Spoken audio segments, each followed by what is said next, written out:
नमस्कार। स्थानीय सञ्चारमा नयाँ आयाम समाज रूपान्तरणमा हाम्रो अभियान तपाईँ हेर्दै हुनुहुन्छ स्याङ्जा जिल्लाकै पहिलो टेलिभिजन लक्ष्मी टेलिभिजन। हामीलाई विश्वको जुनसुकै ठाउँबाट पनि www.laxmitv.com लगइन गरेर अर्थात् नेट टिभी एप्सबाट पनि हेर्न अनि सुन्न सक्नुहुनेछ। समाचारमा स्वागत छ। म टीकाराम अधिकारी। पेशागत सुरक्षाको ग्यारेन्टीको माग गर्दै नेपाल पत्रकार महासंघले शुक्रबार राजधानीमा विशेष प्रदर्शन गरेको छ।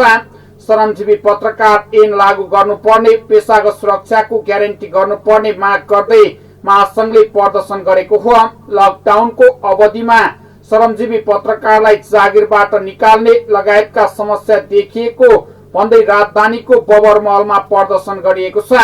पत्रकारहरूलाई कार्यालयमा काम गर्ने वातावरण नदिने, जिम्मेवार विहीन बनाउने जस्ता समस्या विभिन्न सञ्चार क्रियामा देखिएकाले महासंघले प्रदर्शन गरेको छ। पेशागत सुरक्षाको ग्यारेन्टी नहुँदासम्म आन्दोलन जारी रहने महासंघका अध्यक्ष गोविन्द अर्यालले जानकारी दिनुभएको छ। श्रमजीवीहरूको मुद्दामा अन्तिम समयसम्म लड्ने प्रतिबद्धता जनाउँदै उहाँले कुनै पनि ढंगले मिडिया मालिकहरूसँग सम्झौता नगर्ने बताउनु भएको छ। अरूको आवाज हामी सुन्यौं, हाम्रो आवाज कसले सुन्ने? सञ्चार क्रियाले कमाएको अर्बौं मुनाफा खोइ, मेरो सम्पादकको मुटु छ, मर्म छैन। कोरोना कालको पहिलो महिनामै पत्रकार बिचल्ली, मालिक मोज र लकडाउनमा वा टडक भडक पत्रकार भोकै सडकमा नारा लेखिएका ब्यानर पत्रकारहरूले बोकेर प्रदर्शनमा सहभागी हुनु भएको थियो।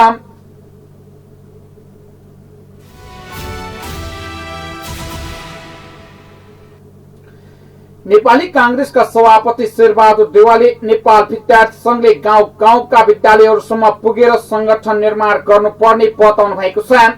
कांग्रेसका सभापति एवं पूर्व प्रधानमन्त्री गिरिजाप्रसाद कोइरालाको 96औं जन्म जयन्तीका अवसरमा नेपाल विद्यार्थी संघ केन्द्रीय कार्य समितिले आयोजना गरेको रक्तदान कार्यक्रममा उहाँले नेवी संघको नेतृत्व जिल्ला र गाउँसम्म पुगेर संगठन निर्माण गर्नुपर्ने कुरामा जोड दिनुभयो।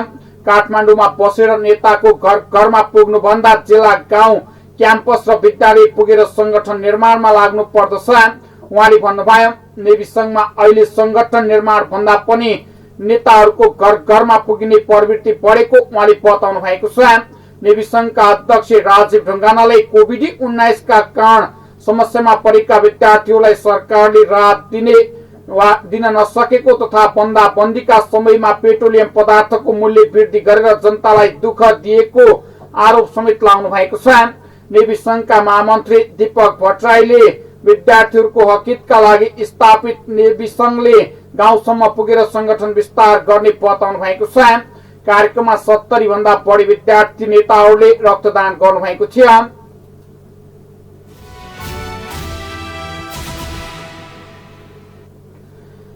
आफ्नै साथीको हत्याको आरोप लागेका 2 जनालाई जिल्ला अदालत स्याङ्जाले पूर्व पक्षका लागि जेल चलान गरेको छ। गल्याङ नगरपालिका वडा नम्बर 4 का 32 वर्षीय पदम प्रसाद पाण्डेको हत्याको आरोप लागेका स्थानीय चन्द्रकान्त नेउपाने र नामादेव नेउपाने पूर्व पक्षका लागि जेल चलान हुनु भएको छ।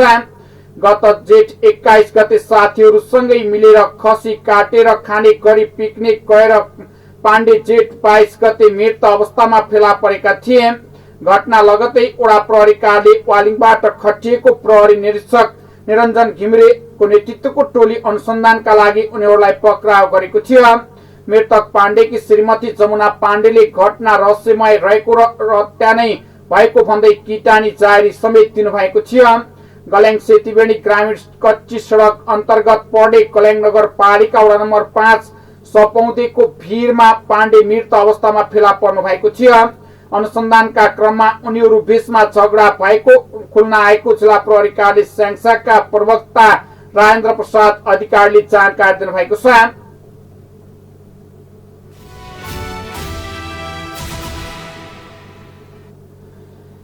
स्याङ्जाको वालिङ नगरपालिका पशु विकास शाखाको अनुदानमा ह्याचरी मेसिन उपलब्ध गराएको छ। 3वटा फर्म तथा सहकारीलाई 50% अनुदानमा मेसिन उपलब्ध गराएको नगर प्रमुख दिलीप प्रताप खाँडले बताउनु भएको छ।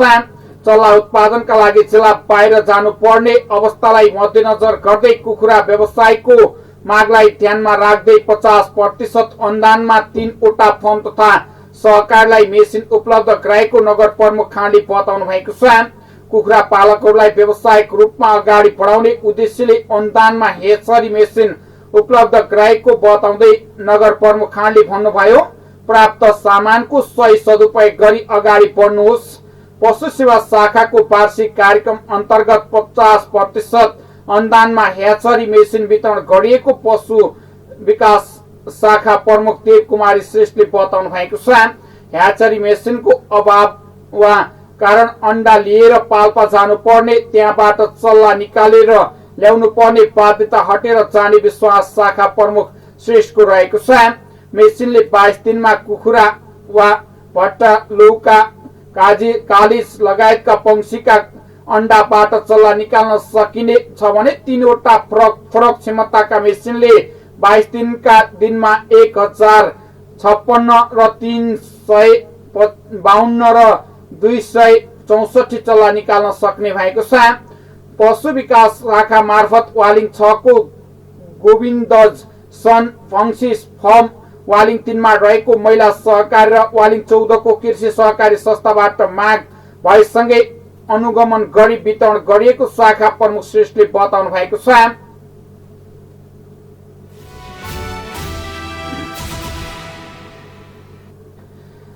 शिक्षा, संस्कृति, पर्यटनका क्षेत्रमा काम गरिरहेको सर्थ नेपाल नामक संस्थाले स्याङ्जाको कल्याङ नगरपालिका अन्तर्गत स्थानीय रूपमा बसोबास गर्दै आएका 17 जात जातिको सामाजिक सांस्कृतिक पक्षको अनुसन्धान सम्पन्न गरेको बताएको छ। कल्याङ नगरपालिका साब नेपालको सहकारीमा उक्त अनुसन्धान कार्य सम्पन्न भएको कुरा नेपालका अध्यक्ष एवं लोक सांस्कृतिकका अनुसन्धानकर्ता तुलसी प्रभातले बताउनु भएको छ। 11 वटा वडामा विस्तारित रहेको यस नगरपालिकाको भूगोलमा जस्तै यहाँको जनजीवन वा संरचना, सांस्कृतिक संरचना पनि अत्यन्त विविधता रहेको पाएको छ। जातीय विविधता, त्यससँग गाँसिएका अन्य विभिन्न पक्षहरूको विविधताले सिर्जेको सौन्दर्यबाट यो नगरपालिका पनि निकै नै सुविधित रहेको पाइन्छ। आफ्नै जातीय संस्कार, परम्परा, रीतिरिवाज भए पनि नेपाली समाजको विविधतामा एकतामा विविधताको प्रतिरूपले एक नगर क्षेत्र पनि प्रज्वलित देखिएको छ। 122.69 वर्ग किमी रहेको भूभाग भित्र साना ठुला गरी जम्मा 17 जाति जनजातिहरूको बसोबास यस नगरपालिकाको भूगोलमा पाइनुले यहाँको जातीय विविधतालाई संकेत गर्दछ भने तिनका आफ्नै सांस्कृतिक सम्पदाबाट यस नगर क्षेत्रको सिङ्गो सांस्कृतिक वा संस्कृति निर्माण भएको पाइन्छ। विक्रम सम्वत 2058 सालको जनगणना अनुसार यस नगरपालिकामा क्षेत्री, ब्राह्मण, मगर, गुरुङ, नेवार, तामाङ, मुसलमान, कामी, दमाई, ठकुरी, सार्की, सन्यासी, घटी, भुजेल, माझी, थारू, तराई, अन्य जातिको बसोबास रहेको छ। यस क्षेत्र अन्तर्गत खास गरी वा खस आर्य मूलका ब्राह्मण, क्षेत्री, ठकुरी, दशनामी, कामी, सार्की, दमाई लगायत मंगोल मूलका गुरुङ, मगर, तामाङ जस्ता जाति जनजातिहरूको साथै अन्य सामूहिक पर्ने नेवारदेखि अति सीमान्तकृत समूहभित्र पर्ने जाति समूह पाइनुले जातिहरूले बीचको वर्गीय विविधता पनि यहाँ पाउन सकिन्छ। यस नगरपालिकामा बसोबास गर्ने ब्राह्मण, क्षेत्री, मगर, गुरुङ, नेवार, दशनामी, भुजेल आदि जातिहरू यहीँकै रैथाने जातिका रूपमा देखिनु भएको छ भने तामाङ, थारू आदि जातिहरू कामको सिलसिलामा यहाँ आई कतिले अस्थायी बसोबास गरेको त अन्यत्र संख्यामा समेत रहेको पाएको छ। अनुसन्धानबाट यहाँका जनजाति भित्रको आपसी सद्भाव, सहिष्णुता उदाहरणीय भएको छ। एउटाको संस्कृतिले अर्को जातको संस्कृतिलाई बडो सम्मान भावले हेर्ने, अनुसरण गर्ने गरेको छ। यहाँका ब्राह्मण, मगर, गुरुङ, नेवार, दमाई जातिका सांस्कृतिक वा अहिले पनि निकै क्रियाशील र जीवित रहेका छन्। अन्य जातिका संस्कृति लोकमुख अवस्थामा छन् भने नगरपालिका सबै जात जातिका संस्कृतिको संरक्षणका लागि चिन्तनशील रहेको छ। नगर प्रमुख आफै हरेक जातिका चाडपर्व सांस्कृतिक कर्महरूमा प्रत्यक्ष सहभागिता गराएर नै सबैलाई हौसला एवं प्रेरणा प्रदान गर्नुहुन्छ। अन्य जनप्रतिनिधि पनि संस्कृति संरक्षणमा उत्तिकै चिन्तनशील हुनुहुन्छ। नगरपालिकाले कृषि र ग्रामीण पर्यटनका माध्यमबाट अन्तर्निर्भर हुने योजनामा साथ दिएर अगाडि बढिरहेको छ। यहाँका भजन, सोरठी, मारुनी, सालैजु, झाब्रे, खेली, लाखे, नौमती, बाजा, ठाडो भाका, सिलोक आदि सांस्कृतिक सबैले हेर्न र अध्ययन गर्न लायक रहेको छ। विश्वको सबैभन्दा ठूलो शालिग्राम रहेको पवित्र तीर्थस्थल सेतीबेडी रामनदी धाम यही नगरपालिकाको भूगोलभित्र पर्दछ। दक्षिण दिशाबाट गण्डकी प्रदेशको मुख्य प्रवेशद्वार रहेको रामनदी धाम रामदीमा नगरपालिकाको मुख्य धार्मिक स्थलका साथै धार्मिक पर्यटकीय क्षेत्र पनि रहेको छ। त्यस्तै काली गण्डकीको उत्तर वाहिनी मालिङ्ग धाम, जगत्र देवी, गरौसुर, आलम देवी मन्दिर लगायतका धार्मिक स्थलहरू यहाँका प्राकृतिक छटाहरूले सुसज्जित रहेर डाँडापाखाहरू पर्यटकीय गन्तव्यका रूपमा विकास गर्न सकिने प्रशस्तै आधारहरू रहेका छन्। यहाँका हरेक बस्तीहरूमा गुन्जने गीत तथा नाचहरूले ग्रामीण पर्यटनलाई टेवा पुर्याउन सक्दछ। नगरपालिकाले यस्ता बस्तीहरूमा होमस्टेका माध्यमबाट आफ्ना नागरिकलाई आत्मनिर्भर मात्र होइन अन्तर्निर्भर समेत बनाउने योजना अगाडि सारेको छ। त्यसैगरी नगरपालिकाले कृषिका माध्यमबाट आत्मनिर्भर हुने अनेकौं योजनाहरू अघि सारेको छ। अदुवा बाली, तरकारी खेती, मौरी पालन, बङ्गुर पालन, बाख्रा पालन, गाई भैँसी पालन जस्ता कृषि उत्पादनलाई प्रोत्साहन गर्दै आवश्यक सहयोग अनुदान पनि गर्दै आइरहेको छ। गलेङ नगरपालिका भित्रको यस अध्ययनले एउटा गोरेटो तयार गएको विश्वास गरिएको छ। अनुसन्धान भन्ने कुरा कहिल्यै पूर्ण नहुने विषय, समय समयमा यसको पुनरावृत्ति भइरहनु पर्दछ। जात जातिका जातीय संस्कार पनि परिमार्जन भइरहेका छन्। तिनको तुलनात्मक अध्ययन बेला बेलामा भइरह्यो भने मात्र यस्ता अध्ययनले अर्थ राख्दछ। यहाँका केही सांस्कृतिक सम्पदाहरू लोकोन्मुख अवस्थामा पुगिसकेका छन् भने यहाँका मगर जातिको सोरठी, मारुनी, गुरुङ जातिको घाटु, झोरा, ब्राह्मण क्षेत्रीका भजन, ठकुरी क्षेत्रीको ठाडो, महिलाहरूका मागल आदि संस्कृतिहरूलाई जगेर्ना गर्नका लागि आगामी दिनमा नगरपालिकाले एउटा बृहत योजना बनाउनु पर्ने देखिएको छ। यी संस्कृतिहरूलाई मध्यनजर बनाउँदै ठाउँ ठाउँमा होमस्टे सञ्चालन गरी आय आर्जनको बाटोमा गाउँलेहरूलाई सक्रिय बनाउन सकेमा नगरपालिका हरेक नागरिकको मिठो अनुभूति गर्न सक्नेछन्। उहाँहरू आत्मनिर्भर र अन्तर्निर्भर समेत बन्न सक्नेछन्। यसबाट नगरपालिकाले देखेको समृद्ध गल्याङ नगरपालिकाको सपना पूरा हुने सुझाव अनुसन्धानबाट प्राप्त भएको छ। अनुसन्धानको प्रतिवेदन वा भिडियो डकुमेन्ट्री नगरपालिकालाई हस्तान्तरण गरिएको र यहाँका विद्यालयहरूमा उक्त डकुमेन्ट्री प्रदर्शन गराउन सकेमा सबै विद्यार्थीहरू लाभान्वित हुने कुरामा आफू विश्वस्त रहेको जानकारी अनुसन्धानकर्ता प्रवासले जानकारी दिनुभएको छ।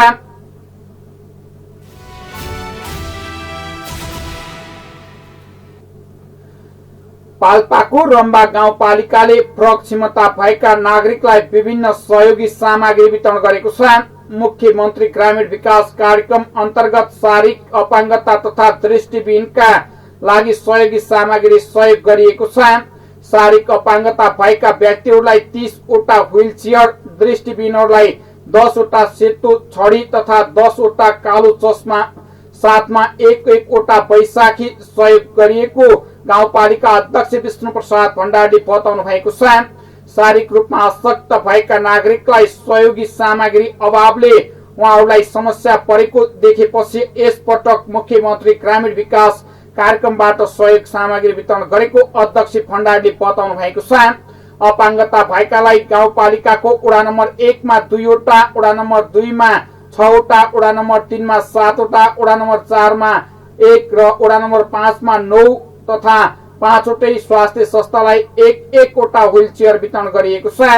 दृष्टिविहीनका लागि 1 मा 2 वटा, वडा नम्बर 2 मा 3 वटा र 3 मा 1, 5 मा 4 गरी जम्मा 10 वटा सेतो लछडी तथा कालो चस्मा र 1 वटा बैशाखी वितरण गरिएको गाउँपालिकाले जनाएको छ। त्यसैगरी मुख्यमन्त्री ग्रामीण विकास कार्यक्रम अन्तर्गत कृषकलाई 82 वटा प्लास्टिक टनेल वितरण गरिएको छ भने वडा नम्बर 1, 3, 5 मा 18, 18वटा र 2 र 3 मा 14, 14वटा प्लास्टिक टनेल कृषकलाई उपलब्ध गराएको छ। कृषि, स्वास्थ्य, शिक्षा लगायतका क्षेत्रमा यहाँ मुख्यमन्त्री ग्रामीण विकास कार्यक्रम सञ्चालन गरिएको गाउँपालिकाले जनाएको छ। तपाईँ हेर्दै हुनुहुन्छ लक्ष्मी टेलिभिजन। अर्को समाचारमा पुनः सुन्ने बाचा गर्दै अहिले भने समाचार युनिटबाट बिदा हुन चाहन्छौँ। तपाईँ भने हेर्दै गर्नुहोला लक्ष्मी टेलिभिजन। नमस्कार।